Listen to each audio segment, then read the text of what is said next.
Başladım. Bu ne havasıdır? Engel havasıdır. Yanlış kıska. Baba. Engel havası. Havası, engel Hem havası. engel havası hem kıska havası. Gelin. Kurtkanı alırsınız gelirsiniz engel. Bəli, gelirsiniz bura. Şirin çayını da götür, şirin çaydır. Bir tane 95 veyahut da well Çek. Ne bak, elimdeki kutka, bu trend olan kutkadan gelip 55 manata görsün içi yoğun qəşəng. Ucuzlu kutkalarımız da var 30 manata. Bahaların hamısını endirime koymuşlar. 25, 30.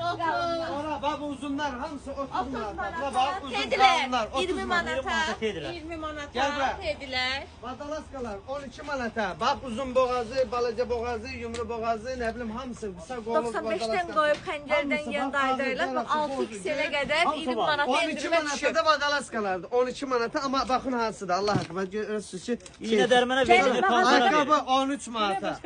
Hediye. Ne diyorsun? Bunlardan da çək yuxarı bax 13 manata bax. 13 manatdan Bak başlayır. böyle kalıp adalar. Durun gelin. Ekspres ucuzluk hem Sumqayıtda hem Hamı 28'de hem 20 yanvarda. 28 fil almışsan molun düz sağ tərində, şəhərin düz göbəyində ucuzluqda. Hamıdan fərqli olaraq bizdə qiymət fərqi çox. Sizi gözlürük gelin, sağ olun.